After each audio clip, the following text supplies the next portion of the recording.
This is the story of a woman who bought one more sunrise with nothing but a promise and a skillet.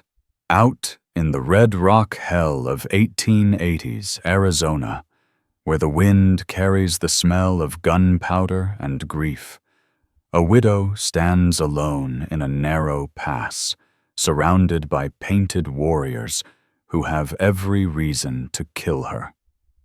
One heartbeat from death, she speaks the only thing she has left. "I can cook for your men."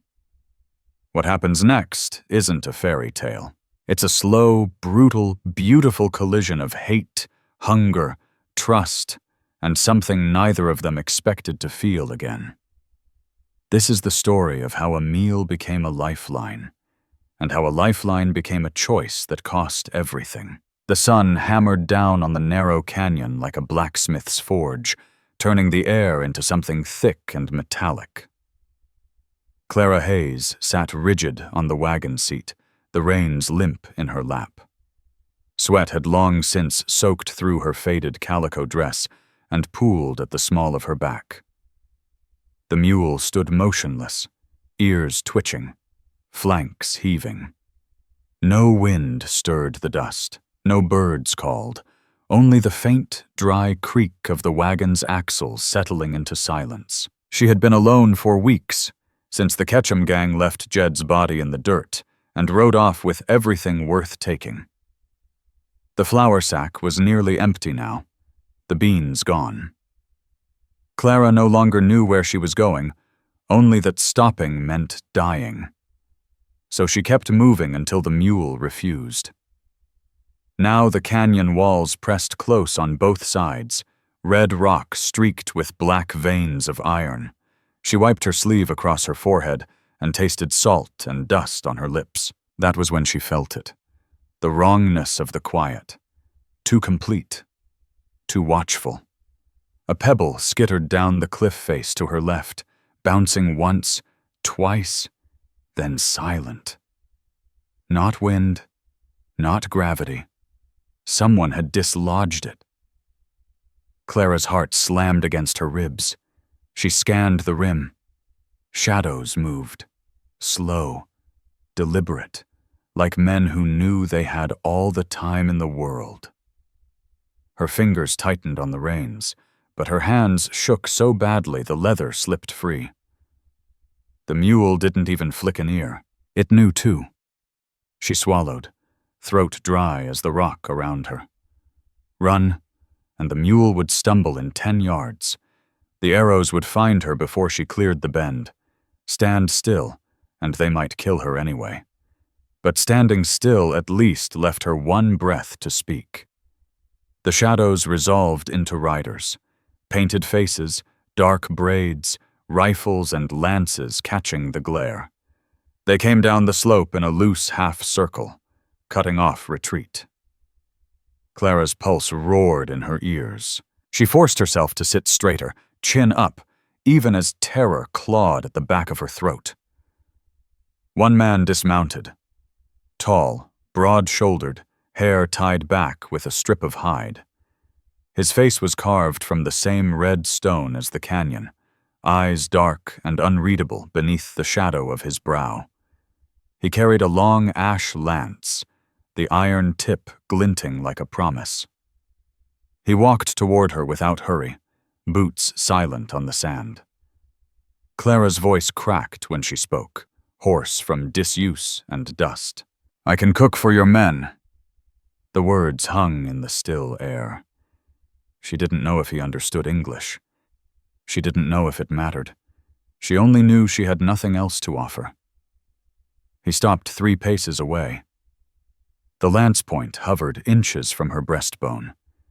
She could smell the faint cedar smoke that clung to his buckskin shirt, the sweat of horse and man. His eyes moved over her, face, hands, the empty wagon bed, measuring, weighing. Behind him the other riders murmured in low Apache syllables. One laughed, short and sharp. Another gestured at the wagon with his rifle. Geronimo raised a hand, and the sound died instantly. He studied her another long moment. Clara felt the heat of the sun on her scalp, the sting of salt in her eyes, the wild flutter of her own heartbeat. She waited for the thrust that would end it. Instead, he lowered the lance, slowly, only a few inches, so the point no longer kissed her ribs. Not mercy, not yet, just a pause. He spoke then, voice low and rough, the English broken but clear. "Get down." Clara obeyed, legs trembling as her boots hit the ground, her knees nearly buckled. Two riders moved forward, hands rough on her arms, pulling her away from the wagon. She didn't resist. Fighting would only make it quicker. Geronimo turned his head slightly, eyes still on her. "You cook," he said, "or you die." He gave a short order in Apache. The mule was unhitched. The wagon turned. Clara was pushed forward, wrists bound with rawhide, forced to walk between the horses. Dust rose in her throat with every step. She glanced back once. Geronimo had already remounted. He sat motionless on the paint pony, watching her. The canyon swallowed them both, the woman who had begged with a promise of bread, and the man who had chosen, for now, to let her live. Behind them the sun slid lower, painting the rock walls blood red. The wind, absent all afternoon, finally stirred. A low moan through the narrow pass, carrying the scent of coming night and the faint, bitter promise of smoke. Clara walked on, wrists chafing, heart pounding, every step carrying her deeper into a world she did not yet understand. She did not know whether she had bought another sunrise or simply delayed the inevitable, but she was still breathing, and somewhere ahead, in the gathering dark, a fire waited. The canyon walls had already swallowed the last of the afternoon light when the riders finally halted. The sky overhead was bruised purple, streaked with thin ribbons of fire. Clara's boots dragged through the gravel, each step sending fresh pain up her legs. The rawhide thongs around her wrists had tightened as her hands swelled. Every time she flexed her fingers, the leather bit deeper. She walked at the rear of the column, behind the last horse, dust coating her tongue and settling in the creases of her eyes. The mule plodded ahead, harnessed now to one of the Apache ponies, pulling her wagon like a trophy. The canvas cover flapped weakly, torn in places, revealing the empty space where her life used to be. Redknife kept glancing back at her. He was young, lean, his face painted with ochre streaks that made his eyes look even harder. Each time their gazes met, his lip curled, just enough to show contempt without wasting breath on words. Gray Owl rode beside him, older, broader, silent. His right hand never strayed far from the hilt of the knife at his belt. He didn't sneer. He simply watched, as though waiting for her to give him a reason. The ground underfoot grew rougher, sharp shale that sliced through the worn soles of Clara's shoes. She felt the first warm trickle of blood inside her left boot, then the right. She tried to step lighter, but the riders didn't slow. Every jolt reminded her. She was no longer walking toward anything. She was being led. They rounded a final bend, and the canyon opened into a shallow basin ringed by overhanging rock. A thin stream cut through the center, barely more than a damp ribbon in the sand. A small fire already burned near the water, low and controlled. The riders dismounted in practiced silence, horses snorting, saddles creaking. Clara was shoved forward until she stood at the edge of the firelight. The flames threw shadows across the faces of the others. 8, maybe 10 men, their features carved by hardship and sun. Women and children were nowhere in sight. This was a war party, not a village. The air smelled of horse sweat, sage smoke, and the faint copper of old blood. Geronimo stepped into the circle of light. He moved without haste, the ash lance still in his hand, though he carried it now like a walking staff. He stopped beside this fire and looked at Clara. Not at her face, but at her hands, her torn dress, the blood staining the hem of her skirt. Then he turned and pointed with the butt of the lance. A fresh-killed rabbit lay on a flat stone, gutted and skinned. Beside it, a small pile of flour from her own sack, a few wild onions, and a tin of beans. The sight of her own supplies used against her twisted something inside Clara's chest. Geronimo met her eyes. "Cook," he said. One word. Flat. Final. Clara's mouth went dry. She looked from the food to the circle of men. Every one of them was watching now. No one spoke. No one moved. The fire popped, sending a spark drifting upward like a tiny warning. She took a step forward. Her bound hands made the motion awkward. Red Knife snorted softly, but Gray Owl raised a hand. A small gesture. And the younger man fell silent. Clara knelt beside the fire. Her knees sank into the warm sand. She reached for the kindling with shaking fingers, coaxing the flames higher. The heat pressed against her face, drying the sweat on her cheeks. She could feel their eyes on her back, heavy as hands. She untied the rabbit's legs with clumsy movements, the rawhide cutting into her wrists as she worked. Blood from her feet had soaked through her shoes and darkened the ground beneath her. She ignored it. Ignored the ache in her shoulders, the memory of Jed's voice telling her she worried too much about supper when the trail was hard. That memory hurt more than the cuts. She skinned the rabbit with the small knife they tossed her. Careful, deliberate, trying not to nick herself again. The blade was sharp, foreign in her hand. She cut the meat into pieces, threaded some onto sticks, set the rest to stew in a dented pot she recognized as her own. The flour she mixed with water from the stream, kneading it on a flat rock until it formed rough cakes. She pressed them thin and laid them near the coals to bake. The smell rose slowly, meat charring, onions softening, bread toasting. Simple things. Things she had done 1,000 times on the trail. Things that had kept her and Jed alive longer than either of them expected. She worked without looking up. She didn't dare. If she met their eyes and saw hunger or mockery or pity, she wasn't sure she could keep going.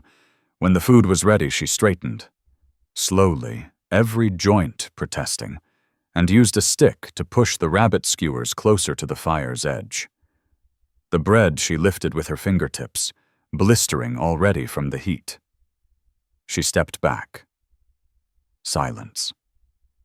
Geronimo was the first to move. He crouched beside the fire, took one of the skewers, tore off a piece of meat with his teeth. Chewed once. Twice. His face gave nothing away. He reached for a piece of the ash bread, dipped it in the thin stew, ate again. The other men waited. Red Knife shifted his weight. Gray Owl folded his arms. Finally, Geronimo looked up at Clara. His eyes were dark pools in the firelight. "Again tomorrow," he said. He stood. The others followed. No one spoke to her. No one thanked her. Nana Dove, small, gray-haired, wrapped in a blanket, appeared from the shadows near the stream. She carried a single wool blanket, threadbare but clean. Without a word, she draped it over Clara's shoulders, then pointed to a shallow overhang at the edge of the basin. A place to sleep. A place to wait. Clara clutched the blanket to her chest. The wool smelled of smoke and sheep. She walked to the overhang on legs that barely held her. Behind her, the fire crackled. The men ate in silence. She sank to the ground, back against cool stone, knees drawn up. The blanket was thin, but it was something. Her feet throbbed. Her wrists burned where the rawhide had chafed. Her stomach was empty. She had not taken a single bite. She stared into the dark beyond the fire. The stars were coming out, cold and indifferent. She was still alive. For now. And somewhere in the night, the canyon wind began to rise, low at first, then sharper, carrying the faint scent of dust and distant rain, a sound like hoofbeats far away, or only the wind. Clara closed her eyes and listened, wondering which it was. The night had settled thick and cold over the hidden basin, the kind of cold that crept under blankets and into bones.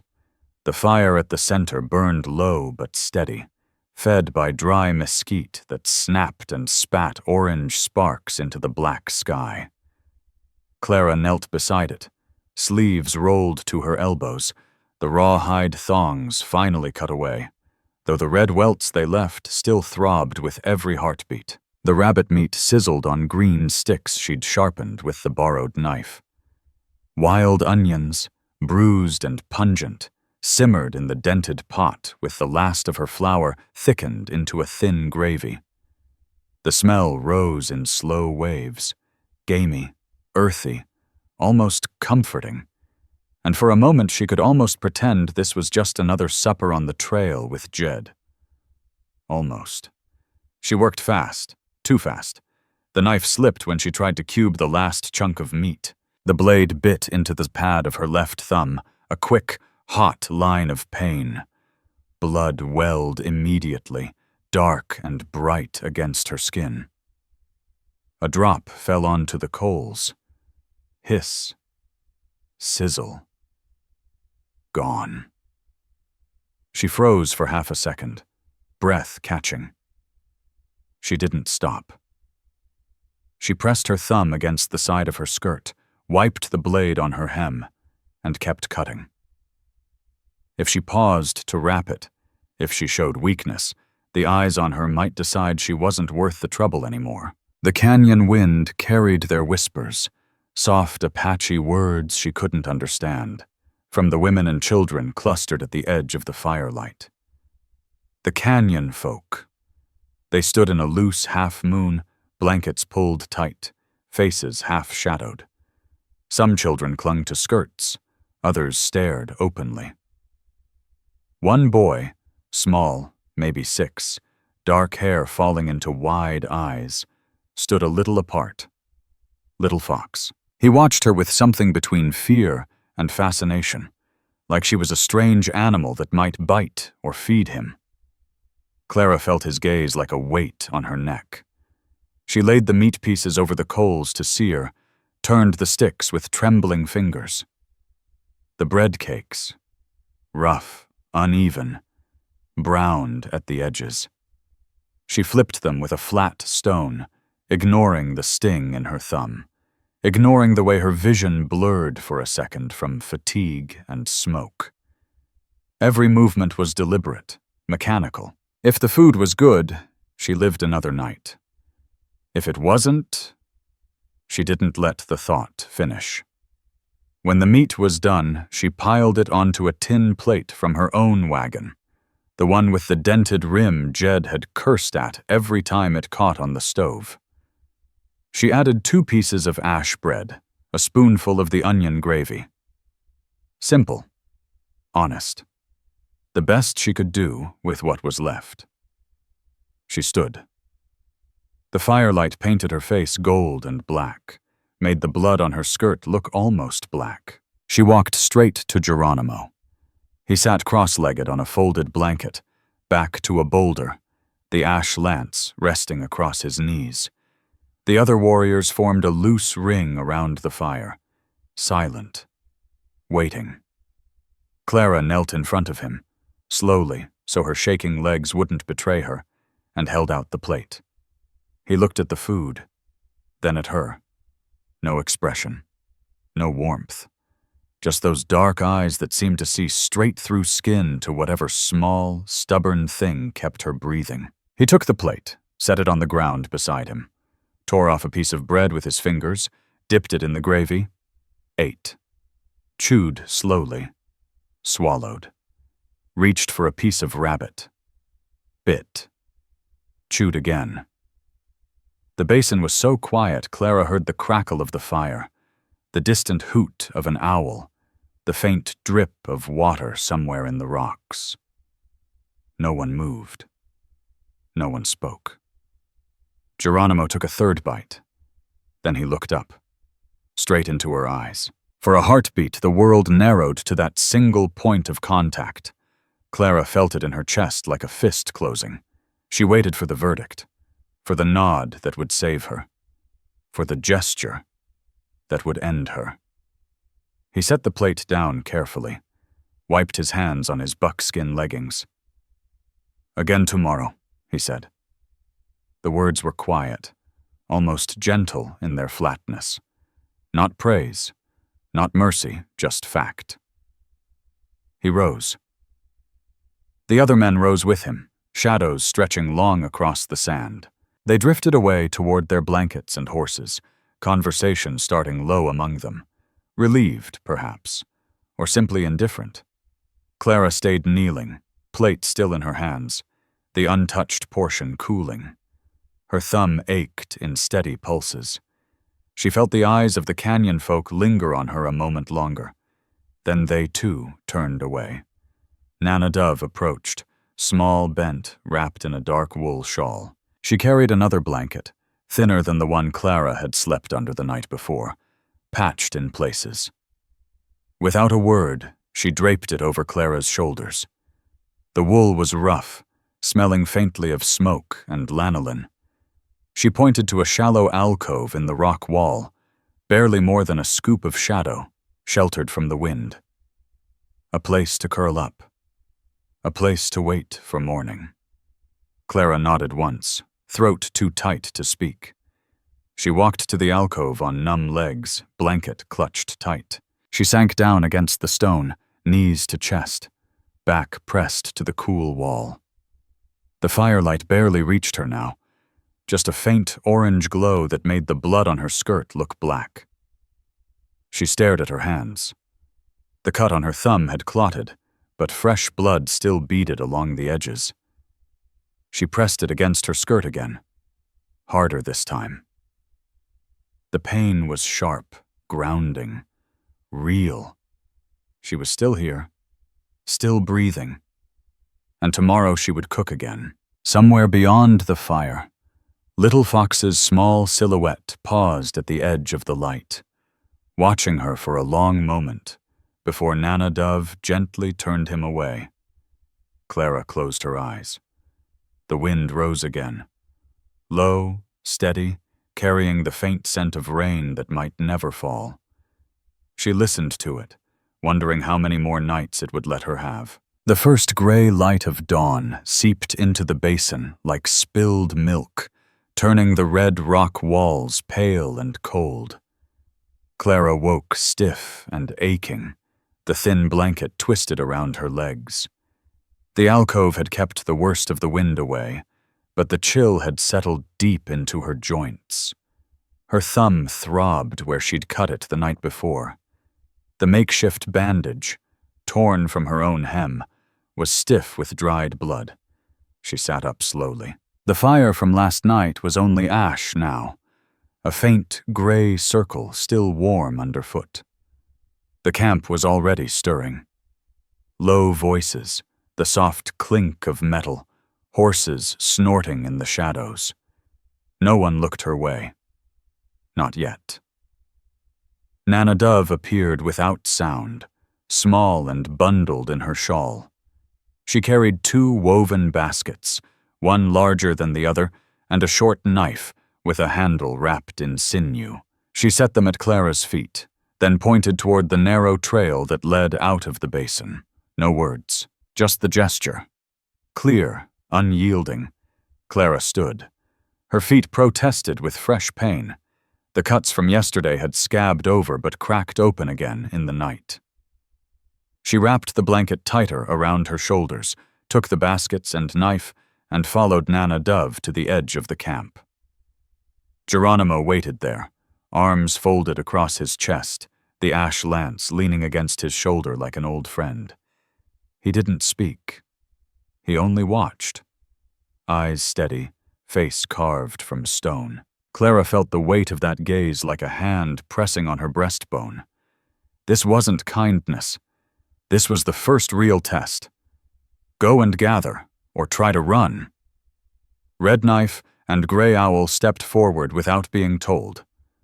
Red Knife's lip curled again, the same contempt from yesterday, but he said nothing.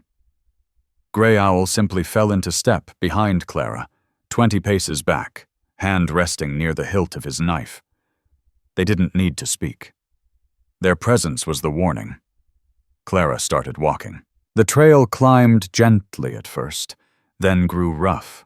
Loose shale, thorny brush, patches of bare rock still cold from the night. The baskets bounced against her hip. Every step sent a jolt up her legs. Blood seeped through the rags she'd tied around her feet, darkening the leather. She kept moving. Stopping would only make it worse. The sun rose higher, burning off the dawn chill. Sweat stung the cut on her thumb. She scanned the ground for wild onions, edible roots, anything she could carry back. The baskets filled slowly. A few pale tubers, a handful of green shoots, some dry twigs for kindling. Her arms ached from the weight. She crested a low rise and paused to catch her breath. Ahead, the arroyo narrowed, a trickle of water glinting between cracked mud. She knelt to scoop some into her mouth. Brackish, but wet. That was when she heard it. A small, choked sound, like a stifled sob. Behind a boulder, half hidden in shadow, sat Little Fox. The boy was curled tight, knees to chest, cradling his left arm. A long, ugly cut ran across his forearm, fresh enough to still weep, crusted with dirt and blood. He looked up when her shadow fell across him. His eyes were wide, wet, frightened. But he didn't run. Clara glanced back. Red Knife and Grey Owl had stopped on the rise, watching. Red Knife's hand was already on his knife. Grey Owl's face was unreadable, but his posture said enough.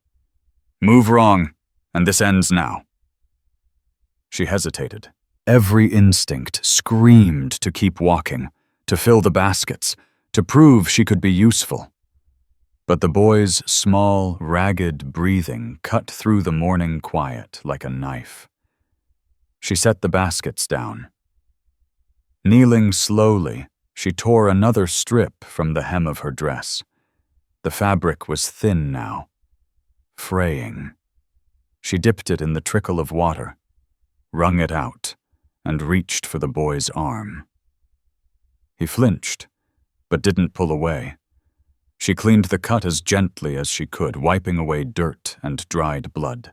The boy hissed once, teeth clenched. Clara murmured without thinking. It's all right, easy now. The same words she'd once used on a skittish horse, on Jed when fever took him for a night. She wrapped the strip tight, knotting it carefully. Then she reached into the larger basket, broke off a piece of the ash bread she'd saved from last night, hard now, but still food, and pressed it into his small hands. Little Fox stared at it, then at her. He took it slowly, like he expected it to vanish. Clara stood, her heart hammered against her ribs. She picked up the baskets again, heavier now, and started back down the trail. Red Knife said something sharp in Apache when she passed. Grey Owl answered quietly, a single word. They fell in behind her again, silent. The sun was high when she reached the basin. The camp had come alive. Women grinding corn on flat stones, children darting between blankets. Clara walked straight to the center, where Geronimo still stood, arms folded. She set the baskets down at his feet. Roots, onions, twigs, enough for another meal, maybe two. Her hands were filthy, blood-streaked from her feet and thumb. She didn't wipe them. She only looked up at him. Geronimo's gaze moved from the baskets to her face, then to the fresh bandage on her hand. Then past her, to little Fox, who had followed at a distance, still clutching the piece of bread. The boy stopped at the edge of the fire circle, eyes on Clara. Geronimo said nothing for a long moment. Then he gave a single, small nod, barely more than a tilt of the chin. The first sign of anything close to acceptance. Red Knife muttered something low to Gray Owl. The older man didn't answer, but his eyes stayed on Clara, narrow and measuring. Clara stood there, baskets empty now, chest tight. She felt the eyes of the camp on her, some curious, some wary. She felt the weight of the nod, small as it was, and the suspicion that still lingered behind it. The wind picked up again, stirring dust across the basin floor. Somewhere far off, a raven called, once, sharp and lonely. Clara turned away, toward the alcove that had become her place. She didn't look back, but she knew they were still watching, and she knew the next test would come soon. The afternoon sun slanted hard across the basin, turning the sand to pale gold and the rocks to hot iron. Clara knelt by the central fire, feeding it small sticks of mesquite until the coals glowed steady and even. The iron skillet, dented, blackened from years of trail suppers, sat balanced on two flat stones. She had scraped the last of the rabbit meat from yesterday's kill, mixed it with wild onions and a handful of dried cornmeal she'd found in the wagon's hidden corner. The smell rose slow and rich, meat sizzling, corn toasting, the faint sweetness of onions softening in the heat. She stirred with a wooden spoon she'd whittled herself that morning, movements careful but mechanical. Her hands were raw, thumb still swollen from the knife slip, feet wrapped in rags that had once been her petticoat. The cuts throbbed in time with her pulse, but she had learned to push the pain to the edges of her mind. Focus on the food. Keep the fire even. Don't let it burn. That was the only currency she had left.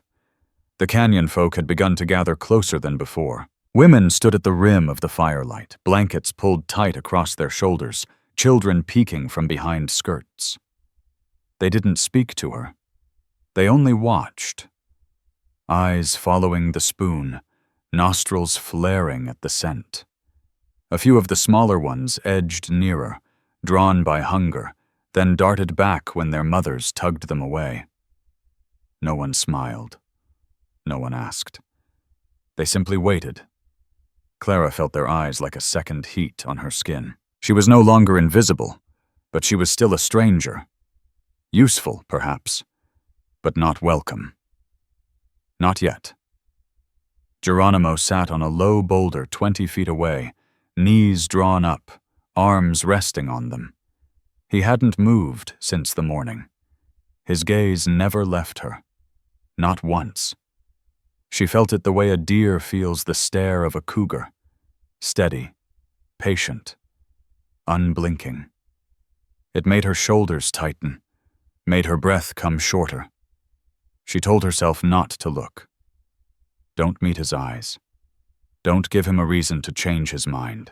She added a last pinch of cornmeal to the skillet, stirred it in. The mixture thickened, bubbling softly. Almost ready. Then the fire betrayed her. A pocket of dry resin in one of the logs caught suddenly. The flames leaped, bright, hungry, catching the loose sleeve of her dress. Heat seared her forearm in an instant, white hot and merciless. Clara gasped, jerked back. The skillet wobbled on the stones. She lunged to steady it with her other hand, teeth clenched against the pain. The sleeve smoldered, blackening, the stink of scorched cotton mixing with the food smells. She dropped to one knee, cradling the burned arm against her chest, but she didn't let go of the skillet. Not yet. The pain roared up her arm like a living thing. Tears stung her eyes. She bit the inside of her cheek hard enough to taste blood. If she dropped the food now, if the meal burned or spilled, they might decide she was no longer worth keeping. She had seen the way Red Knife looked at her. She knew the margin was thin. She forced herself to breathe, forced her good hand to tilt the skillet away from the flare, to slide it off the stones onto cooler sand. The meat hissed, settling. Safe. For now. She stayed on her knees, rocking slightly, cradling the arm. The burn was ugly, red and blistered already, skin tight and angry. Every heartbeat sent fresh fire through it. Footsteps, soft, deliberate, crossed the sand. Geronimo crouched in front of her before she could stand. He didn't ask. He simply reached out, took her wrist in his hand, firm, not rough, and turned her arm toward the light. His fingers were calloused, warm against the raw skin. Clara flinched at the contact, but he held steady. He lifted the water skin from his belt with his free hand, pulled the stopper with his teeth, and poured. Cool water sluiced over the burn. It hurt worse at first, sharp, shocking, then eased into a dull, throbbing ache. Clara's breath hitched. She stared at his hands, scarred, strong, steady. She couldn't look away. He set the water skin aside and tore a clean strip from the inner edge of his buckskin shirt. Thin, supple leather. He wrapped it around her forearm, slow and careful, pulling just tight enough to hold without pressing the blisters. His fingers brushed the inside of her wrist once, twice, lingering a heartbeat longer than necessary. The touch was light, almost careful. It sent a different kind of heat through her, one she didn't want to name. He tied the knot with a quick twist, then let go. For a long moment, neither moved. The fire crackled between them. The basin held its breath. Clara could hear her own pulse in her ears, louder than the whispers of the watching women, louder than the distant call of a hawk circling overhead. Geronimo stood. He looked down at her, not with pity, not with softness, but with something quieter, deeper, something that made her chest ache in a new way. He turned and walked back to his boulder, without a word. Clara stayed on her knees a moment longer, staring at the leather strip on her arm. It smelled faintly of cedar smoke, and him. Nana Dove appeared at her side, small and silent. She knelt, touched Clara's shoulder lightly, once, then leaned close enough that only Clara could hear her whisper, "He sees more than a cook." The words landed soft, but they struck like a stone dropped in still water. Clara lifted her eyes. Geronimo had resumed his seat, back to the rock, gaze fixed somewhere beyond the fire, but she knew he felt her looking. Her heart beat harder than the burn on her arm, harder than it had any right to. She rose slowly, favoring the wounded arm. The skillet still sat on the sand, food cooling but uneaten. She picked it up with her good hand, carried it to the center of the fire circle, and set it down where the warriors could reach it. No one moved to take it yet. The sun slid lower. Shadows stretched long across the basin. The wind stirred again, cooler now, carrying the faint scent of rain that might never come.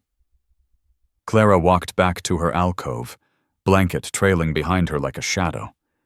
She didn't look back at Geronimo, but she felt his eyes on her the whole way, and somewhere deep in her chest, a small, dangerous thing began to stir.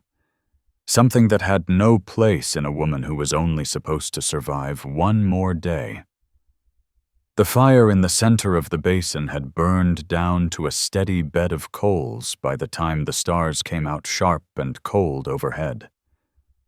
Clara sat on the edge of the circle, knees drawn up beneath the patched blanket, her burned arm cradled close to her body. The leather strip Geronimo had tied around it still smelled faintly of him, cedar smoke and warm hide, and every time she shifted, the bandage pulled against the blisters, a dull, nagging reminder of the afternoon. The camp had gathered without announcement. The canyon folk settled in a loose ring around the flames.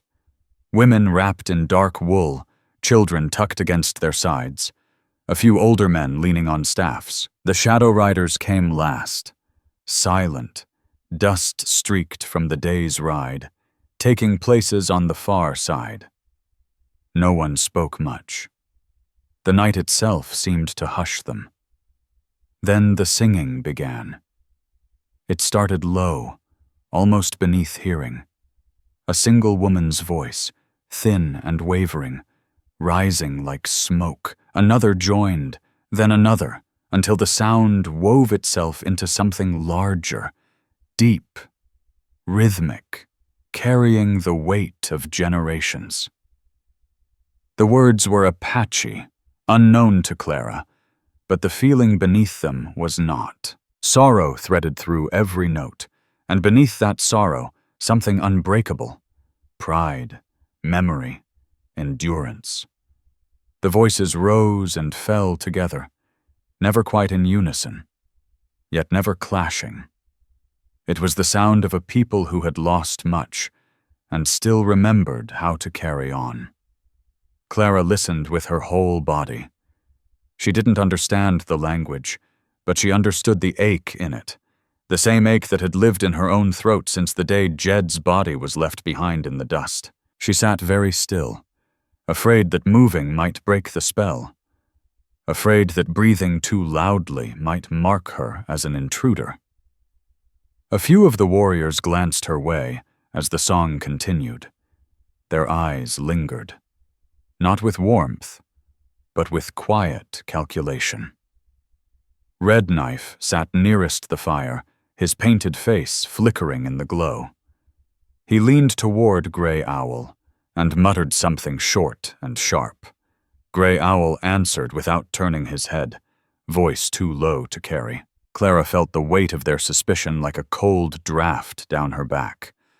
Across the flames, Geronimo sat opposite her. The light carved his face into planes of gold and shadow. He hadn't moved since the singing started. His hands rested on his knees, open, relaxed, but his eyes were fixed somewhere beyond the circle, until they weren't. The song swelled again, deeper this time. Geronimo's voice joined it, low, resonant, like stones rolling down a dry riverbed. It cut through the other voices without overpowering them, steady and sure. Clara felt it in her chest before she heard it clearly. A vibration that matched the slow beat of her own heart. She lifted her gaze without meaning to. Their eyes met through the fire. It lasted only seconds, maybe less, but it stretched. The flames danced between them, throwing sparks upward like small, fleeting stars. Geronimo's face gave nothing away, no smile, no softening, no anger, just that steady regard, as though he were seeing her for the first time, not as a captive, not as a cook, but as something else entirely, something he hadn't expected. Clara couldn't look away. Her throat tightened. Heat rose in her cheeks, unrelated to the fire. She felt exposed, raw, as though he had seen the place inside her where grief still lived, untouched by time or distance. She wanted to drop her eyes, to hide, but she couldn't. Not this time. The song drifted to its end, voices fading one by one, until only the crackle of coals remained. The silence that followed was heavy, full of things unsaid. People began to rise, slowly, stiffly. Women gathered children. Warriors drifted toward their blankets. No one spoke to Clara. No one had to. Nana Dove approached, carrying a shallow bowl of stew, meat and cornmeal from the afternoon's meal, still warm. She knelt beside Clara and placed the bowl in her hands without ceremony.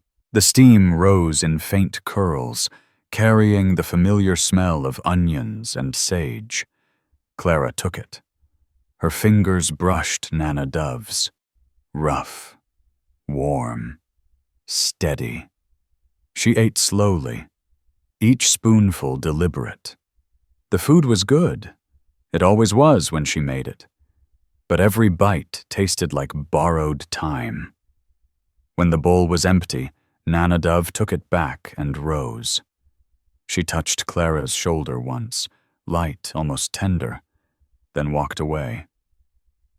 The camp quieted. The fire burned lower, coals pulsing red in the dark. Clara stayed where she was, blanket pulled tight, staring into the dying glow. Her burned arm ached in steady waves. Her feet still bled beneath the rags. She was tired, bone deep tired, but she didn't move. Footsteps crunched softly behind her. Geronimo passed close enough that she felt the stir of air from his body. He paused, only for a heartbeat, and looked down at her. "Tomorrow," he said, voice quiet, almost rough, "you teach little fox." He didn't wait for an answer. He kept walking, disappearing into the shadows beyond the firelight. Clara sat very still. The words hung in the air like smoke, curling around her. Teach him. Not just feed him. Teach him. She stared at the coals. They had gone from bright orange to dull crimson, the heat fading fast. The wind rose again, low, restless, scattering a few sparks across the sand. She didn't move for a long time. The night deepened. Somewhere in the dark, a child stirred and whimpered once, then quieted. The camp slept, but Clara remained awake, blanket clutched to her chest, heart beating too hard, too fast. She felt the pull of something she couldn't name, something stronger than fear, deeper than survival. And she knew, with a clarity that frightened her, that the simple path out of this place had just grown narrower. She was no longer just a woman who cooked. She was being drawn in, and there might not be a way back. The first false light of dawn had barely grayed the eastern rim when the sound came. Low at first, like distant thunder, then sharper, unmistakable. Hoofbeats, many of them, pounding hard across the basin floor. Clara woke with a start inside the shallow alcove, heart already racing before her eyes were fully open. The blanket had slipped off her shoulders in the night. The chill bit into her skin. She sat up fast, burned arm throbbing in protest. Outside, the camp erupted. Shouts in Apache. Urgent, clipped, cut through the pre-dawn quiet. Horses snorted and stamped. The shadow riders were already moving, shadows among shadows, grabbing rifles and lances, swinging into saddles without breaking stride. Women snatched children from blankets, pulling them toward the deeper clefts in the rock. The air filled with the smell of stirred dust and fear sweat. Then the first gunshot cracked, distant but clear, echoing off the canyon walls like a whip. Clara scrambled to her feet, bare soles scraping cold stone. She stumbled out into the open just as another shot answered, closer now. Smoke drifted in on the wind, acrid and thick, carrying the copper tang of gunpowder. She saw Nana Dove first, small, fierce, scooping little fox against her chest. The boy's dark hair wild, eyes wide with terror. Nana Dove glanced back once, caught Clara's gaze, then turned and ran toward the narrow slot in the rock wall where the women and children were vanishing. Clara started after them. A third shot rang out, louder, nearer. Something whined past her ear, close enough to stir her hair. She ducked instinctively, breath coming in short gasps. The basin was chaos now, Warriors mounting up. Women running, children crying. Smoke rolled in thicker, stinging her eyes. She tripped over a discarded blanket, went down hard on her knees. Pain shot through her burned arm. She pushed up, reaching for Nana Dove's retreating back, but the wind caught something light and soft from her shoulders. The thin calico scarf, the last thing Jed had given her before the Ketchum gang came. It fluttered free, caught on an updraft, and vanished into the swirling smoke and dust. Clara stared after it for one frozen second. Jed's voice in her head, quiet and tired. "Keep it close, Clara. It's all we got left of home." Then the moment was gone. The scarf was lost in the haze. More shots now, rapid, ragged. The soldiers had found them. Lieutenant Vance Ryder's voice carried through the din, barking orders in English, cold and certain. "Flush 'em out, no quarter." Clara's legs moved before her mind caught up. She could still run, follow Nana Dove, slip into the rocks with the women and children, take her chances with stray bullets. Or she could stay. A warrior staggered past her, clutching his side, blood black in the gray light. He dropped to one knee near the dying fire, breath rattling. No one stopped for him. The riders were already charging toward the canyon mouth, lances lowered, voices raised in a low, fierce chant. Clara looked toward the slot where Little Fox had disappeared, then back at the fallen man. She stayed. She dropped to her knees beside him. The warrior's eyes were open, glassy with shock, but he was still breathing, shallow, wet. Blood soaked the buckskin at his ribs, spreading fast. Clara's hands shook as she tore at the sleeve of her own dress, the calico already ragged now giving way with a soft rip. She wadded the cloth and pressed it against the wound, hard. The man hissed through clenched teeth, body jerking once, then going still. His blood was hot on her fingers, sticky, real. She pressed harder, leaning her weight into it. Her burned arm screamed in protest, blisters pulling tight. She bit her lip to keep from crying out. Around her the world narrowed to this. The man's labored breathing, the wet sound of blood soaking cloth, the distant thunder of hooves and rifles. She didn't see the fight, she only heard it. Shots cracking back and forth, horses screaming, men shouting in two languages. Smoke thickened until she could barely breathe. The warrior beneath her hands grew quieter. She didn't know if he was dying or only slipping into shock. She kept pressing, kept whispering nonsense. "Hold on, just hold on." The same words she'd once said to Jed when the fever came. The gunfire slowed, then stopped. An unnatural quiet fell, broken only by the crackle of burning brush somewhere up the canyon and the low groan of a wounded horse. Hoofbeats returned. Fewer now. Slower. Clara lifted her head. Geronimo rode into the basin at the head of what remained of the Shadow Riders. Dust and blood streaked his face, his buckskin dark with sweat and worse. His lance was gone, his rifle hung across his saddle, barrel still smoking. Behind him, the others were battered, some swaying, some riding double, supporting men who could no longer sit upright. He dismounted before the fire circle, boots hitting the ground hard. His eyes swept the basin, taking in the smoke, the scattered blankets, the women emerging cautiously from the rocks, then settled on Clara. She was still kneeling, hands red to the wrists, pressing the makeshift bandage to the warrior's side.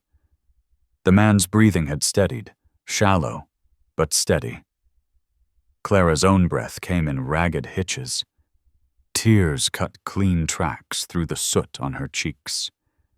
Geronimo walked toward her, slow, deliberate. The camp watched in silence. He stopped a few paces away, looking down at her, at the blood, at the torn dress, at the stubborn set of her shoulders. His face changed. Not dramatically. not with words. But the hard line of his mouth softened. Just a fraction, and something deeper moved in his eyes. Not suspicion, not gratitude, but a weight, a recognition of something shared, something that cost more than either of them could name. He said nothing. He gave a short, low order in Apache. 2 warriors moved forward, lifting the wounded man gently between them. They carried him toward the deeper shelters. Geronimo looked at Clara one more moment, long enough for her to feel the shift, to feel the air between them thicken. Then he turned. He gestured toward the alcove she had claimed. "Inside," he said. One word. Quiet. Clara rose on trembling legs. Blood dripped from her fingers onto the sand. She walked past him, past the dying fire, past the watching eyes of the canyon folk. The basin was still. Smoke hung low, the smell of powder and blood lingering like a stain.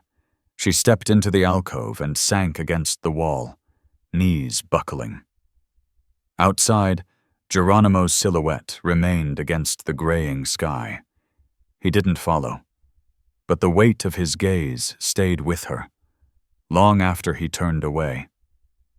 And in the distance, faint but unmistakable, the wind carried the sound of more hoofbeats, approaching slow, steady, inevitable.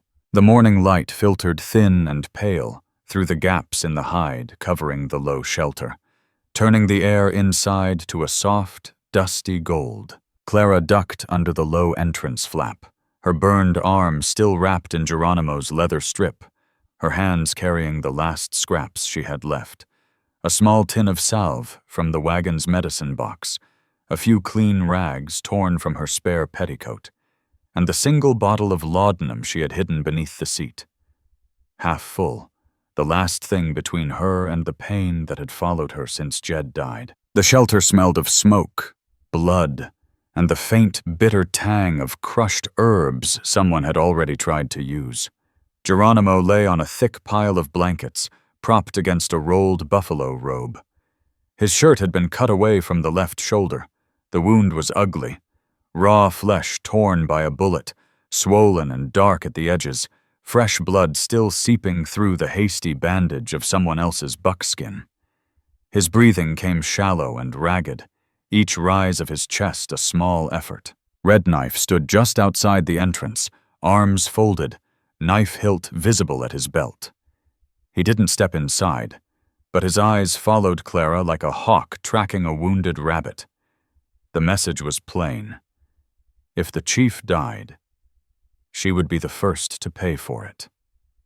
She felt the weight of that stare on her back as she knelt beside Geronimo. She set the tin and rags down carefully.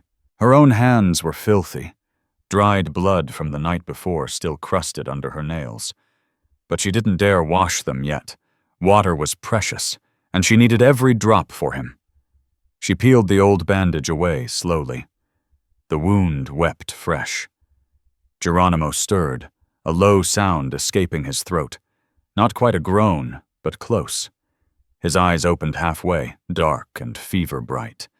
He looked at her, then past her, as though trying to remember where he was. Clara dipped a rag in the small bowl of water Nana Dove had left. She wiped the edges of the wound, gentle as she could. He flinched once, barely, but didn't pull away. She poured a few drops of laudanum onto a clean cloth and pressed it to the raw flesh. He hissed through clenched teeth, body tensing, then slowly relaxed as the drug began its slow work. She worked in silence, tearing the last of her clean rags into strips. Each tear sounded loud in the quiet shelter. She knew these were the final pieces of her old life. The cloth that had once been part of a dress she wore to church back in Missouri, before the trail, before Jed. She wrapped them tight around his shoulder, knotting them with hands that shook from exhaustion and something deeper. The knowledge that she had nothing left to go back to. No wagon, no husband, no home, only this. She sat back on her heels. The shelter was dim now, the sun climbing higher outside. She took the damp cloth again and wiped the sweat from his forehead, then his neck, then the hollow of his throat. His skin was hot, fever burning beneath the surface. She murmured without thinking, soft, meaningless words in English, the way she used to talk to Jed when the fever took him. "You're all right," she whispered. "Just rest. I've got you." She didn't know if he understood. She didn't know if it mattered. She only knew that if he slipped away, if the fever won, she would have no reason left for the others to keep her alive. Red Knife was still outside. She could feel him there, waiting. She stayed. Hours blurred. The light shifted across the shelter floor. She changed the bandage twice more, using the last of the salve, pressing fresh cloths against the wound when it bled through again. She talked. Quiet. Steady. About nothing. The way the mule used to kick when the harness pinched, the smell of coffee on cold mornings, the sound of rain on a tin roof back east. Anything to keep him tethered to the world. Night came again. The camp outside was hushed, wounded men groaning in other shelters, women moving silently with water and herbs. Clara didn't leave. She sat cross-legged beside him, back against the shelter wall, knees aching, burned arm throbbing in time with her heartbeat. She kept the cloth cool, kept wiping his brow. His breathing steadied a little, then grew shallow again. She leaned closer, whispering, "Don't go. Not yet." At some point, deep in the dark before dawn, his hand moved. It found hers. His fingers closed around her wrist, weak, fever-hot, but deliberate. He didn't pull her closer. He just held on. Clara froze. She looked at their joined hands, his scarred and calloused, hers raw and stained. The shelter was quiet, except for his breathing and the faint crackle of a distant fire. She didn't move, didn't breathe for a long moment. His eyes opened, slow, unfocused at first, then sharpened on her face. He looked at her as though seeing her clearly for the first time. "You stay," he whispered, voice cracked and thin. It wasn't a question. Clara didn't answer. Words wouldn't come. Her throat was too tight, her chest too heavy.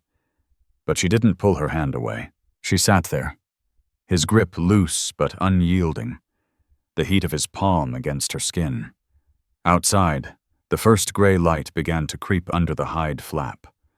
Somewhere far off, a horse snorted, restless. Red Knife was still there, silent, watching. Clara stared at the low roof of the shelter. She felt the pull of two worlds tearing at her. One already gone, the other closing around her like a slow, inevitable noose.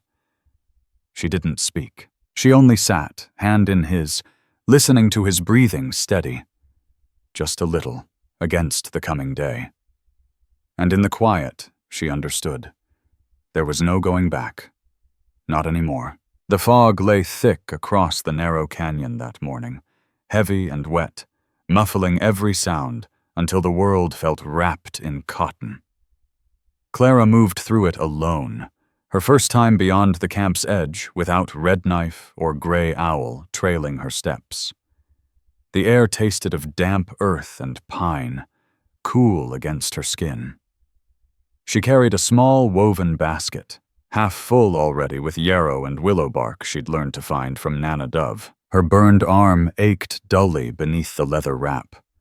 Her feet, still wrapped in rags, made soft, uneven prints in the mud beside the stream. She knelt at the water's edge, dipping her fingers to test the current. Slow, shallow, barely moving. The fog pressed close, turning the rocks into gray ghosts. She reached for a cluster of horsetail growing low along the bank. tugging gently. The quiet was almost peaceful. For the first time in weeks, she felt the absence of eyes on her back. She let herself breathe. Then the fog parted. Just enough. 3 shapes emerged from the mist, blue uniforms dark against the gray, rifles leveled. Clara froze, basket slipping from her fingers into the water. The plants floated away, carried downstream. Lieutenant Vance Ryder stepped forward first. His face was hard, jaw set beneath a scar that ran from ear to chin. His coat was damp, epaulets dull in the light. The other 2 soldiers flanked him, young, nervous, fingers tight on triggers. "Well, damn me," Ryder said, voice low and satisfied. "A white woman running with the savages." Clara stood slowly, hands raised, palms open. Her heart slammed against her ribs so hard she thought they'd hear it. She opened her mouth, but no sound came. Ryder closed the distance in 3 strides. He grabbed her by the hair, hard enough to yank her head back, and forced her to her knees. The cold mud soaked through her skirt instantly. Pain flared at her scalp. "You've been living with them," he said, leaning close. His breath smelled of tobacco and stale coffee. "Cooking. Tending their wounded. Don't deny it." Clara's mouth tasted of iron. She swallowed once, twice. "I only stayed alive," she managed. "I cooked. I helped. That's all." Ryder laughed, short, humorless. "That's all? You think that makes you innocent?" He tightened his grip. "Tell us where they hide. The camp. The trails. Everything. You do that, and maybe we ride you back to civilization instead of stringing you up as a traitor." The word landed like a slap. Traitor. Clara felt it settle in her gut, cold and heavy. She saw Little Fox's small face in her mind, the way he'd clutched the piece of bread she gave him. She saw Nana Dove's hand on her shoulder. She saw Geronimo's fingers closing around her wrist in the dark of the shelter, holding on. Ryder waited. The fog drifted thicker again, swallowing the canyon walls. Clara lifted her chin, though the pull on her hair made her eyes water. She looked straight into his. Gray, cold, certain. "I don't know," she said. The words came out steady. Too steady. Ryder's face darkened. He let go of her hair and struck her. Open hand, hard across the cheek. The impact snapped her head to the side. Pain bloomed bright and hot. Her lips split, blood welling immediately, warm and metallic on her tongue. She tasted it, swallowed it down. Her cheek swelled fast, throbbing in time with her heartbeat. "You'll talk," he said quietly. "One way or another." He nodded to the others. Rough hands seized her arms, yanked them behind her back. Rawhide bit into her wrists, tighter than before, cutting deep. They dragged her upright. She stumbled once, knees buckling in the mud, but they held her steady. They marched her back through the fog, rifles at her back. She heard the faint jingle of their spurs, the creak of leather, the low mutter of their voices. The stream gurgled behind her, indifferent. They reached their temporary camp at the valley's edge, a cluster of canvas tents, picketed horses, a low fire sending thin smoke into the mist. They pushed her into one of the smaller tents, the canvas stinking of mildew and gun oil. They shoved her down onto a folded blanket. One soldier tied her ankles, then stepped back. Ryder stood in the entrance, silhouetted against the gray light. "Think on it," he said. "We'll talk again when you're ready to be reasonable." He let the flap fall. Clara sat alone in the dimness, wrists bound tight, cheek pulsing with every heartbeat. Blood dripped slowly from her lip onto her skirt, staining the already torn calico. She stared at the canvas wall, listening to the camp outside, Horses stamping, men laughing low, the clink of tin cups. Normal sounds. White sounds. She should have felt relief. Freedom. Almost within reach. All she had to do was speak. Point them toward the hidden basin. Give them the trails she had walked. They'd let her go. She could ride away from this place, from the blood and smoke and the weight of eyes that had begun to see her as something more than a captive. But the thought of little Fox, small, trusting, holding that piece of bread, twisted in her chest. The thought of Nana Dove's quiet touch, the thought of Geronimo's hand on hers in the dark, fever hot and steady. She closed her eyes. Tears came then, silent, hot, cutting tracks through the dirt on her face. She didn't sob. She only sat, breathing shallow, tasting blood and salt. Outside, the fog began to lift, slowly, reluctantly. Sunlight pierced through in thin shafts. Then she heard it. Distant at first, then clearer. Hoofbeats. Not many. Not the thunder of a full patrol. Apache horses. Moving careful. Moving close. Clara opened her eyes. She knew. Geronimo would come. And if he did, if he rode into this camp to pull her out, there would be no clean escape for either of them. Not anymore. The hoofbeats grew louder. She sat very still, bound hands resting in her lap, blood drying on her chin. Waiting. The night had come down cold and black over the soldiers' camp at the valley's edge. The fire in the center had dwindled to a sullen red glow, throwing long, unsteady shadows across the canvas tents. Clara sat on the folded blanket inside the small guard tent, wrists bound tight behind her back, ankles lashed together. The rawhide cut deep. Every small shift sent fresh pain up her arms. Her cheek was swollen hot from Ryder's slap, the split lip crusted with dried blood that tasted of iron every time she swallowed. The air inside the tent was stale, sweat, gun oil, and the faint sourness of unwashed wool. She stared at the canvas wall, listening. Outside, the soldiers talked in low voices around the fire. Laughter came in bursts, harsh, careless. Someone tossed another log on the coals. Sparks rose, died quick. Then the talk turned to her. "String her up at the next post," one said, voice carrying clear through the thin canvas. "Make an example. White woman riding with the hostiles? That's treason plain." Another laughed. "Major'll want her tongue loose first. Ryder says she's stubborn. We'll see how long that lasts when the rope's around her neck." Clara's breath caught. She bit the inside of her lip, hard, until fresh blood welled up. The copper taste filled her mouth, but she swallowed the sob that tried to rise. She wouldn't give them that. Not tonight. Not ever. Boots crunched past the tent flap. Ryder stopped.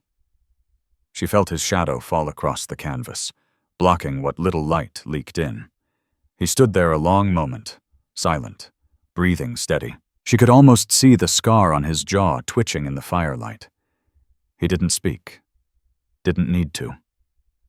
The silence said enough. He was waiting for her to break. He moved on. The boots faded. Clara let her head drop forward. Exhaustion pressed down like wet wool. Bone deep, relentless. She had never felt so alone. Not when Jed died. Not when the Ketchum gang rode off laughing. Not even when she first stood before Geronimo with a lance at her chest. This was different. This was the slow, certain knowledge that she might die here. Unknown. Unmourned, with no one to carry her name or her story. Or she might live, if she screamed the truth right now. Told them where the basin lay hidden, where little Fox slept, where Nana Dove ground corn at dawn, where Geronimo had held her hand through the fever and said, "You stay." The thought of his voice, low, cracked, made her chest ache. She closed her eyes. Tears leaked hot down her cheeks, cutting clean tracks through the soot and dust. She didn't wipe them. What was the point? She bit her lip again.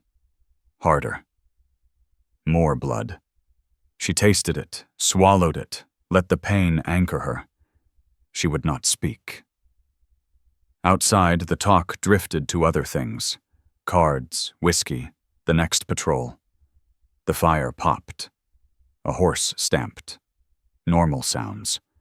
White sounds. Then, far off, another sound. Hoofbeats. Not many. Not the heavy rhythm of soldiers. Light, quick, deliberate. Coming fast. Clara lifted her head. The camp went quiet for a heartbeat. Then voices rose sharp, urgent. "Riders! Apache riders!" A rifle cracked. Then another. Shouts erupted. Horses screamed. The night tore open with the sound of war cries, high, fierce, rolling down the valley like thunder. The tent flap flew back. Smoke poured in, thick, choking. Flames licked the edge of the canvas. A figure burst through, tall, dark, blood-streaked Geronimo. His face was painted with soot and sweat, eyes blazing in the firelight. He crossed the tent in 2 strides, knife already in hand.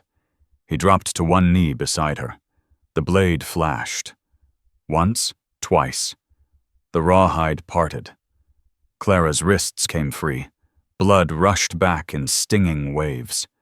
He sliced the bindings at her ankles next, then grabbed her arm, firm, urgent. "Can you run?"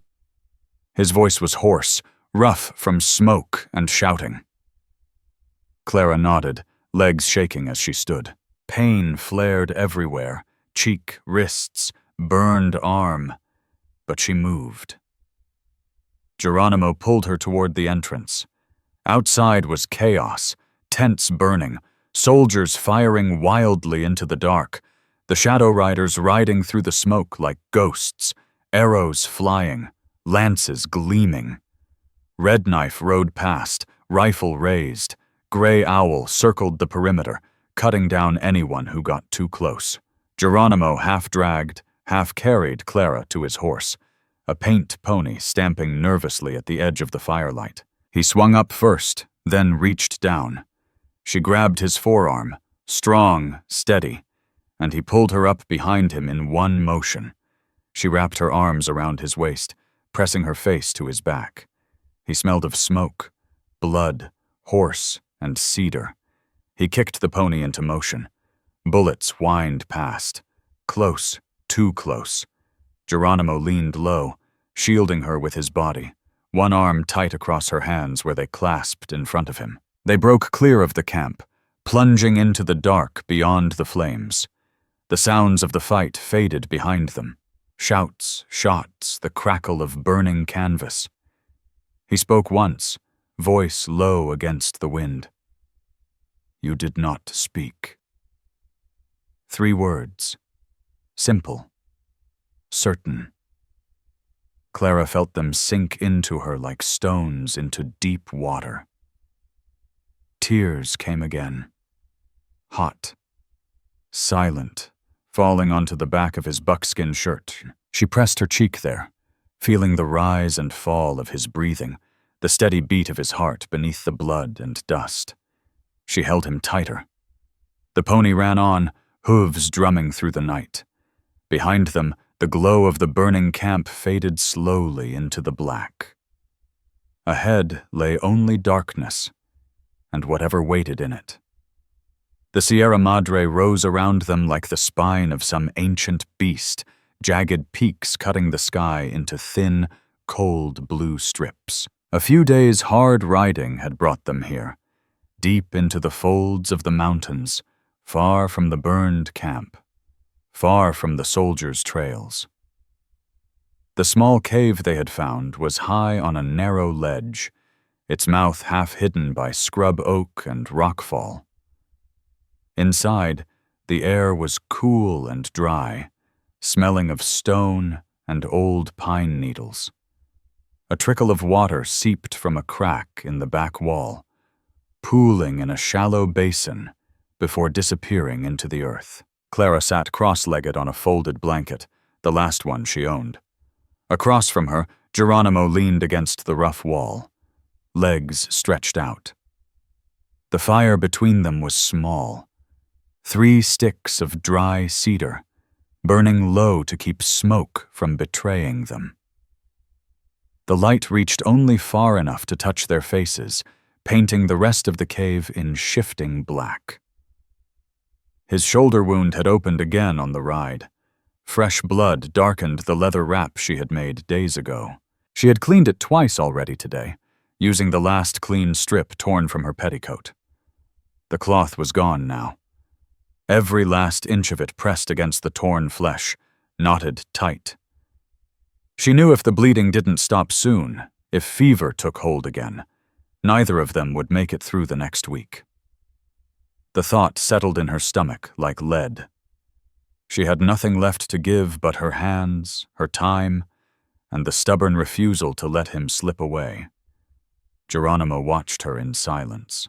His breathing was steady but shallow, each rise of his chest measured. He held the ash lance across his lap, fingers loose around the shaft, but his eyes kept drifting to the cave mouth.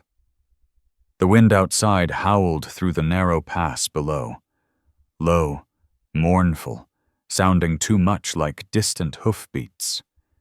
Every few minutes he tensed, head tilting slightly, listening. Then he relaxed, barely, and looked back at her. The silence between them had grown thick over the days, not empty, heavy, filled with things neither had the words for yet. Clara shifted, wincing as her burned arm brushed the stone floor. The leather strip he had tied there days ago was stiff with dried blood and salve. She looked at him, really looked. The lines on his face were deeper in the firelight, carved by pain and years of running. His eyes, though, were steady, always steady. She reached into the small pouch at her belt, the only thing the soldiers hadn't taken, and pulled out a torn scrap of paper, no bigger than her palm. It had come from the back of an old ledger in the wagon, crumpled and stained. She found a charred stick from the fire's edge, still warm, and broke off a piece.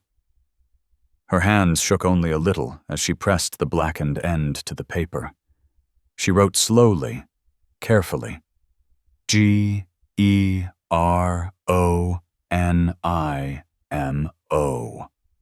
The letters were uneven, smudged at the edges, but clear. She held it out to him. He leaned forward, the movement pulling a low grunt from his throat. He took the paper, turning it toward the firelight. His brow furrowed, first in confusion, then in something softer, almost wonder. He traced the letters with one scarred finger, following the shape of his own name written in the white man's tongue. He looked up at her. For the first time since she had known him, a small smile touched the corner of his mouth. Brief, fleeting, gone almost before it formed. It was the smallest thing, but it changed the air in the cave. Clara felt her throat tighten. She tried to smile back, but her lip still hurt from Ryder's blow, and the motion pulled fresh pain across her cheek. Geronimo set the paper down carefully between them, as though it were something fragile. He reached across the fire, slow, deliberate, and touched her face. His fingertips brushed the swollen place where Ryder had struck her, light enough that it barely hurt. His thumb lingered there, rough against her skin. "They would have hanged you," he said, voice low, rough from days of silence and pain. Clara swallowed. They still might. He didn't pull his hand away. His palm stayed, warm against her cheek, steady. She didn't move. She didn't breathe for a long moment. The fire snapped once, sending a small spark drifting upward. Outside, the wind rose again, sharper this time, carrying the faint scent of rain that never quite arrived. Neither of them spoke. The cave held them in its quiet embrace. Two people who had lost everything they once called home, now sharing the same small circle of light. She felt the weight of his hand, the heat of his skin, the slow rhythm of his breathing matching her own. She felt the pull of something deeper than survival, something that frightened her more than any rifle or rope. She didn't know what to call it yet. She only knew she didn't want him to take his hand away. The wind howled again, longer this time, almost like voices carried on it. Geronimo's fingers tensed against her cheek. His eyes flicked toward the cave mouth. A small stone rattled somewhere outside, loose, rolling down the slope. They both went still. The fire burned lower, coals pulsing red in the dark. Clara's heart beat hard against her ribs. Neither moved. Neither spoke. But the stone's echo lingered in the silence, small and sharp, a warning that the world outside had not forgotten them. The fire in the cave had burned down to a low nest of coals, glowing dull red against the stone floor.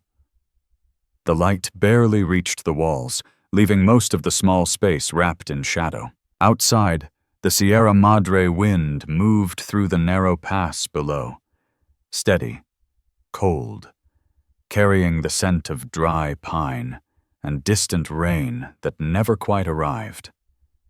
Inside, the air was warmer, thick with the smell of cedar smoke and the faint metallic tang of blood from Geronimo's wound. Clara sat closer to him than she had before, close enough that their shoulders nearly touched. They shared the last thin blanket, pulled across both their laps. She had draped it over them without a word when the night turned sharp. He had not refused. The wool was rough against her legs, worn thin from too many seasons, but it held a little of their shared heat. Geronimo leaned back against the rock wall, legs stretched out, the ash lance resting across his thighs. His breathing was still shallow, the bandage on his shoulder dark with fresh seepage. He stared into the coals, face carved by firelight and exhaustion. Neither had spoken for a long time. When he did speak, his voice was low, almost lost in the wind outside. "They promised peace once," he said. "Years ago. White flags. Words on paper. Then the soldiers came at dawn. Killed my mother. My wife. My children." He paused, the words coming slow, each one heavy. "I believed them. Once." Clara listened without turning her head. She felt the weight of those names settle between them like stones. She thought of Jed, how he had believed the trail would lead somewhere better, how he had trusted the wrong men one too many times. She thought of the scarf she had lost in the smoke, the last piece of him gone forever. She reached into the small pouch at her belt, empty now except for one last piece of cornbread, hard and dry from days of carrying. She broke it in half, offered him the larger piece. Her stomach growled faintly, a low, empty sound she hoped he didn't hear. She had not eaten since morning. It didn't matter. Geronimo took it without protest. He held it a moment, looking at it, then at her. His fingers brushed hers, brief, warm. "You eat nothing today," he said quietly. She shrugged, a small movement. "You need it more." He ate slowly, chewing each bite as though it cost effort. She watched the fire, letting the coals blur in her vision. Outside, voices drifted in. Low, murmured Apache, red knife and Gray Owl were on watch near the ledge. Their words were too soft to make out, but the tone carried. Suspicion.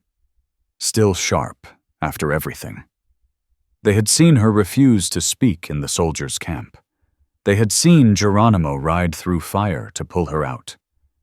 But trust was a slow thing here, and it had not fully taken root. Geronimo shifted, wincing as the movement pulled at his wound.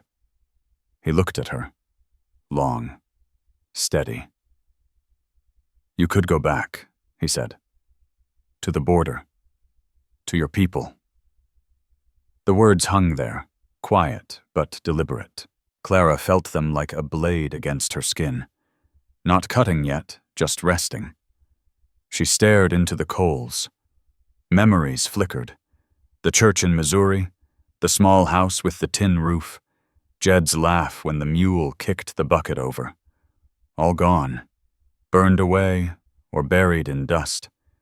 And then the basin, the firelight on Little Fox's face, Nana Dove's hand on her shoulder, the weight of Geronimo's hand in hers in the dark of the shelter. She shook her head. Slow. "I have no people there anymore," she said softly. The words came out small, but they carried everything she had left. Geronimo looked at her a long time. The fire popped once, sending a spark drifting upward. His eyes held hers. Dark, searching, seeing more than she wanted him to. "Then stay," he said. Simple. Quiet. Final. He reached across the small space between them, not to grasp, not to pull. He only placed his hand over hers, palm down, warm, steady. No pressure, just presence. His skin was rough, scarred. Hers was chapped and stained with days of blood and dirt. The contact was light, but it anchored her.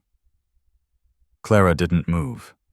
She felt the heat of his palm seep into her own. She felt the slow rhythm of his breathing match the faint tremor in her chest. She felt the pull of two worlds tearing at her, one already ashes, the other closing around her like a slow, inevitable embrace. To stay meant losing everything the old world had called honorable. To stay meant becoming the traitor Ryder had named her. To stay meant choosing this, him, the cave, the endless running.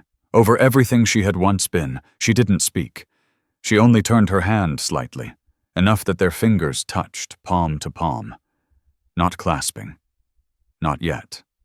Just touching. The fire burned lower. The coals pulsed red, then dimmed to a faint glow. The wind outside rose again, sharper, carrying a distant sound. Hoofbeats, faint at first, far down the pass. Not close, not yet, but coming. Geronimo's hand tensed on hers. Just a fraction. He rose slowly, favoring his wounded shoulder. The lance came into his grip as though it had always been there. Clara stood too, blanket falling from her lap. She stepped beside him, close enough that their arms brushed. They looked at each other. 1 second. No words. His eyes held hers, steady, certain, heavy with everything that might be lost. The hoofbeats grew clearer, still distant, but no longer a whisper. They turned toward the cave mouth together. The night outside waited, cold, dark, and full of things that could end them both. The dawn came slow and pale over the narrow valley in the Sierra Madre, the kind of light that bled rather than shone. The sky was a thin, washed-out gray, the sun still hidden behind the eastern ridge. A thin mist clung to the ground, curling around the bases of the rocks where the shadow riders waited, crouched, silent, rifles and lances ready. They had chosen this place carefully, a tight pass flanked by boulders and low scrub, the only way through for wagons and horses. Clara stood near the back, behind a slab of red stone that still held the night's chill. Her burned arm throbbed beneath the stiff leather wrap. Her cheek was swollen, the bruise from Ryder's hand turned deep purple. She wore the last blanket wrapped around her shoulders like a cloak, the wool threadbare and smelling of smoke. Little Fox crouched beside her, small body pressed to the rock, eyes wide and dark. Nana Dove had taken the other children deeper into the rocks hours ago. Only a few women remained close, hidden, waiting. Geronimo stood a few paces ahead, half-turned toward the valley mouth. His shoulder was bound tight with the final strip of cloth Clara had given him at first light, torn from the hem of her dress, the last piece of anything soft she owned. The bandage was already spotting dark again. He held the ash lance in his good hand, point resting lightly on the ground. His face was calm, carved from the same stone as the mountains, but his breathing came measured, careful. The hoofbeats arrived first, steady, heavy, the sound of many horses moving in formation. Then the creak of wagon wheels. Then voices. English voices. Clipped and certain. Lieutenant Vance Ryder rode at the head, blue coat buttoned against the morning chill, saber at his hip. Behind him came the column. Cavalry in column of twos, wagons loaded with supplies, rifles slung across saddles. They moved slow, deliberate, scanning the ridges. Clara felt the air change, thicken with the smell of horse sweat, leather, gun oil. The soldiers hadn't seen them yet. Not yet. Geronimo raised his hand, once, sharp. The shadow riders settled deeper into cover. No one spoke. The valley held its breath. Ryder reined in, lifting a gloved hand. The column halted. He scanned the rocks, eyes narrow. "Spread out," he called. "They're here. Somewhere." The order echoed off the walls. Soldiers dismounted, rifles coming up. Wagons creaked to a stop. Clara looked at Geronimo. He hadn't moved. His gaze was fixed on the soldiers below, measuring distance, numbers, resolve. She saw the weight of it in the set of his shoulders, the knowledge that this was the last stand. No more running, no more hidden basins. If they lost here, the people would scatter. Women, children, the last of the free ones, into a world that had no place left for them. She stepped forward, quiet, careful, and touched his arm. Just her fingertips against the buckskin of his sleeve. He turned his head slightly. She reached into the fold of the blanket and pulled out the last small piece of cloth she had kept, nothing more than a rag now, stained and torn. She lifted it toward his shoulder, retying the knot tighter over the old bandage. Her hands shook only a little. She knew what this meant. If he fell today, she would not run south. She would stay. Beside him. Until the end. Geronimo watched her do it. When she finished, he looked down at her. Long, steady. "If I fall," he said, voice low enough for only her to hear, "go south." Clara shook her head once. Slow. Certain. "I stay." The words came out quiet, but they carried everything she had left. He looked at her another heartbeat. Eyes dark. Searching. Then he reached down, took her hand in his. Brief, firm, calloused palm against hers. 1 second. 2. Then he let go. No more words. He turned back to the valley. Clara stepped back to Little Fox.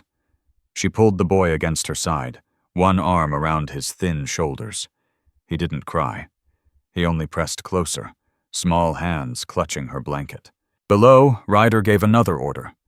Soldiers advanced. Slow, rifles up. Geronimo raised his lance. The first shot cracked, sharp, shattering the quiet. It came from the ridge above, one of the shadow riders. The bullet struck a soldier's horse. The animal screamed and reared. Chaos broke. More shots followed. rapid, ragged. Smoke bloomed white and thick across the valley floor. The Shadow Riders rose from cover, arrows flying, rifles barking. Geronimo swung up onto his paint pony in one motion, lance high, and led the charge, straight down the slope, straight into the soldiers' line. Clara pulled Little Fox behind the rock, shielding him with her body. Bullets whined overhead, thudding into stone. Horses screamed. Men shouted in 2 languages. Smoke rolled up the slope, bitter and choking. She peeked once, just once. Geronimo was in the thick of it, lance lowered, cutting through the line. Blood streaked his face. His shoulder bandage had torn open again, dark red against the buckskin. He fought like a man who had nothing left to lose. Because he didn't. Clara pressed Little Fox tighter. The boy trembled against her, but he didn't make a sound. The valley filled with noise, gunfire, war cries, the wet thud of bodies hitting ground, the high scream of dying horses. Smoke thickened until she could barely see. She didn't know who was winning. She only knew Geronimo was still fighting, still standing. For now. The shots kept coming. Closer. Faster. Clara held Little Fox close, eyes fixed on the haze where Geronimo had disappeared. Waiting, hoping, afraid to breathe. The valley lay still under the climbing sun, the kind of stillness that follows slaughter. Smoke drifted in thin, lazy coils from the burning wagons, black against the pale sky. The air was heavy with the smell of scorched wood, powder, and blood, thick enough to taste. Bodies lay scattered across the trampled ground, soldiers in blue, Apache warriors in buckskin, horses twisted in death. The silence was broken only by the low groan of a wounded man somewhere near the rocks, and the distant, ragged breathing of those who still lived. The Shadow Riders had won. The soldiers had broken and retreated, wagons ablaze, leaving their dead behind. But victory wore no triumph here. Half of Geronimo's men were gone. Faces Clara had come to know by firelight, now empty, staring at nothing. The canyon walls held the echoes of their last cries, faint and fading. Clara knelt beside a fallen mesquite tree at the edge of the fight, its twisted branches offering thin shade. Geronimo lay there, propped against the trunk. His shoulder bandage had torn completely. Fresh blood leaked from a new wound in his chest. Bullet or bayonet, she couldn't tell. The buckskin shirt clung wet to his skin, dark and spreading. His breathing was shallow, labored, each rise of his ribs a small effort. She pressed her hands to the chest wound, palms flat, leaning her weight into it. Blood welled between her fingers, warm and slick. She had lost the last clean rag hours ago. Now she used only her hands, the pressure steady but trembling. Her burned arm screamed with every heartbeat, blisters pulling tight under the leather wrap. She ignored it. Somewhere nearby, Red Knife and Gray Owl stood over the dead. Red Knife's face was streaked with soot and blood. He stared at the Apache bodies. Friends, brothers, without expression. Gray Owl's hands hung loose at his sides, knife still gripped in one fist, as though he didn't know what to do with it now that the fighting had stopped.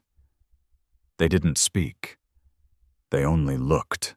At the dead, at each other, at the empty places where men used to stand. Nana Dove sat a few paces away. Little Fox curled against her chest. The boy's eyes were open but distant, staring at nothing.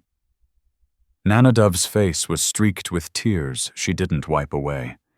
She rocked him gently, whispering words Clara couldn't hear.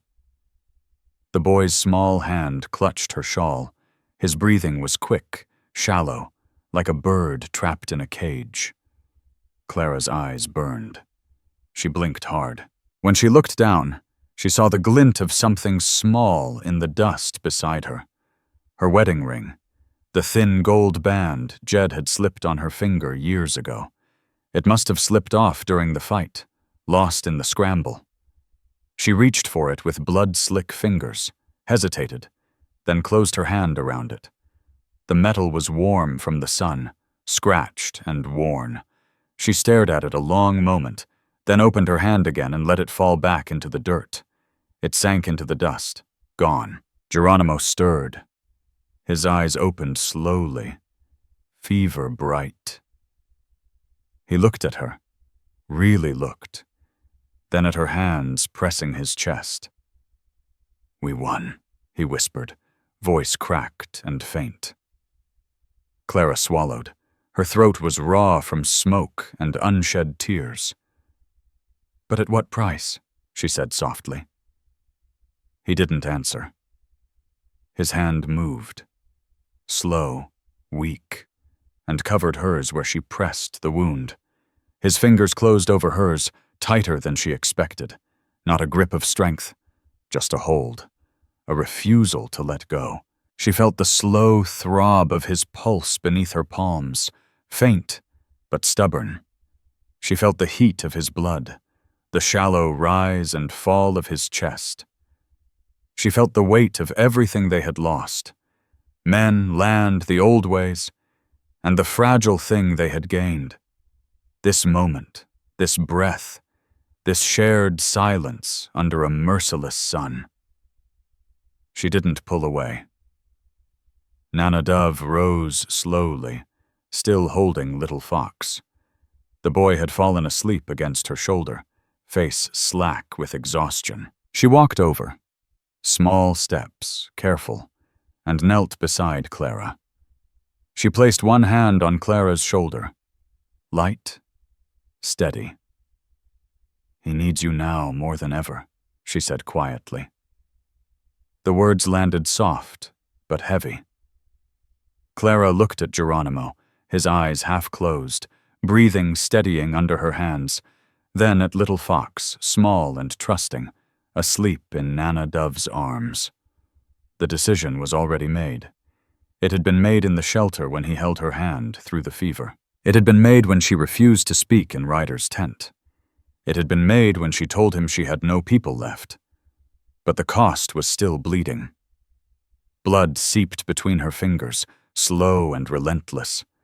The sun climbed higher, burning away the last of the mist. The valley lay quiet. Too quiet. Somewhere far down the pass, faint but unmistakable, the wind carried the sound of more hoofbeats. Distant, approaching. Clara didn't move.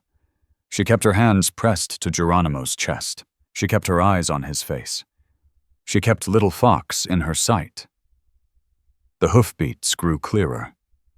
She didn't look away. A few days later, another dawn broke over the new hiding place. A shallow bowl of land tucked between two sheer ridges where the Sierra Madre folded in on itself like old leather. The sun rose slow and pale, its light slanting low across the sparse grass and scattered mesquite. No birds sang. The wind moved soft but constant, carrying the faint, lingering smell of old smoke from the valley fight. Charred wood, burned canvas, blood long dried. Clara knelt beside a small fire she had built from dry twigs and one last handful of cedar. The coals were low, just enough heat to warm the dented tin pot she had salvaged from the wagon wreckage. Inside, the last scraps of cornmeal and a few thin strips of dried meat simmered in water she had carried from the seep half a mile back. The smell rose simple and thin, nothing rich, nothing comforting, only the bare fact of survival. Geronimo sat against a low boulder, legs stretched out, the ash lance propped beside him like a sentinel. His shoulder was bound again, the chest wound wrapped in fresh strips torn from a blanket.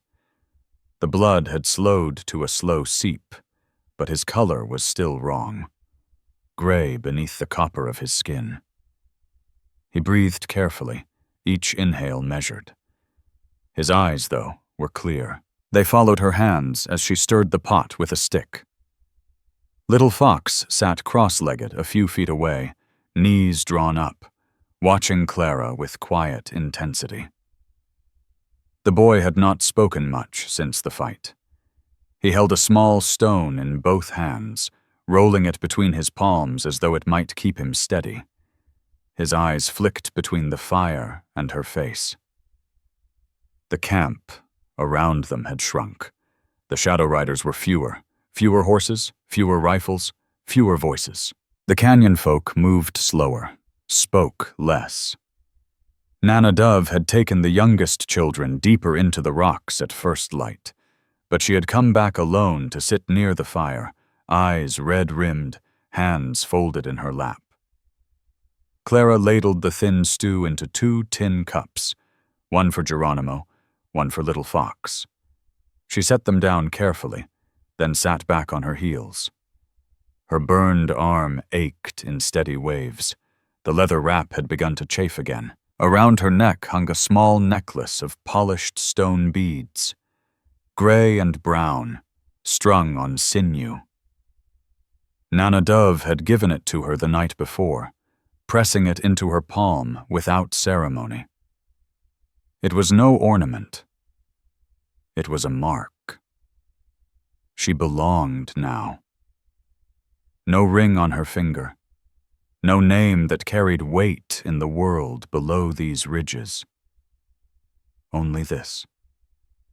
She felt the absence of the gold band like a missing tooth, sharp at first, then dull. She had let it fall in the valley dust. She had not looked back. Geronimo took the cup with his good hand.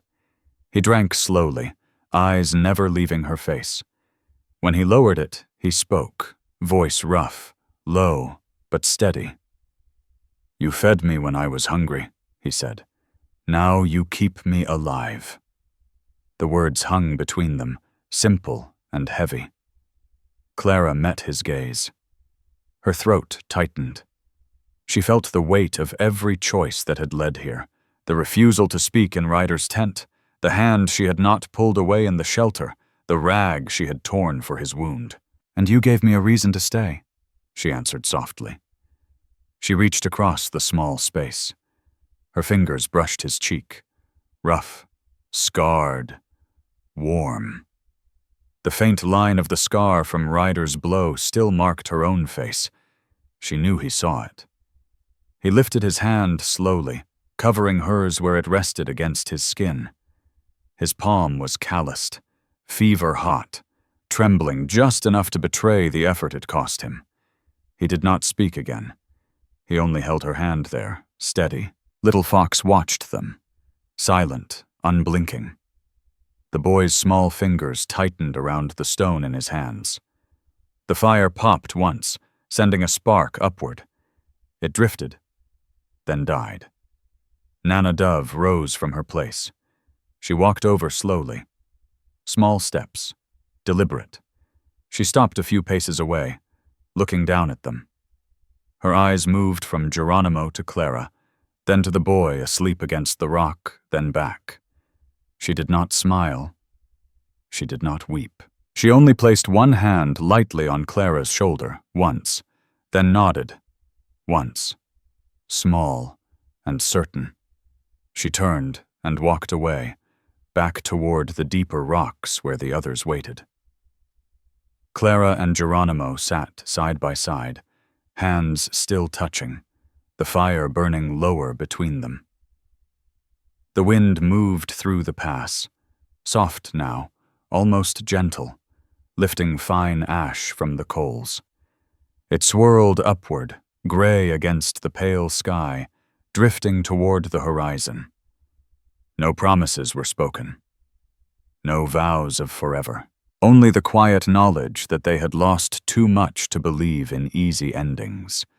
The land they held was temporary.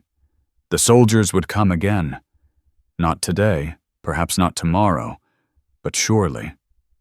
The people were fewer, the wounds deeper, the future narrower. They looked out across the valley together, two people who had once stood on opposite sides of a canyon, now bound by the same fragile thread of breath. Clara felt the slow rise and fall of Geronimo's chest beneath her palm. She felt the small weight of little Fox nearby. She felt the necklace against her throat. Stone, sinew, belonging. The wind carried more ash upward, light, fleeting, gone. Somewhere far down the ridge, faint but unmistakable, a horse snorted once, then silence. They did not move. They only sat, hands touching, eyes on the horizon, waiting for whatever came next. Finally, let me send my deep thanks to you.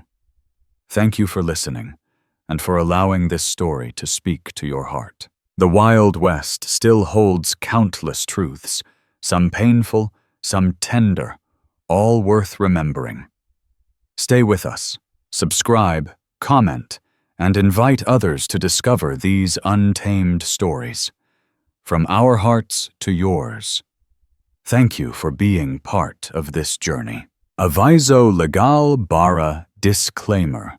Each story shared here is produced for storytelling enjoyment. Certain scenes may include fictional or dramatized elements inspired by historical circumstances. Although AI tools assist us in visuals, narration, and script development, the emotional tone, editing, and quality control are conducted by people to ensure meaningful experiences.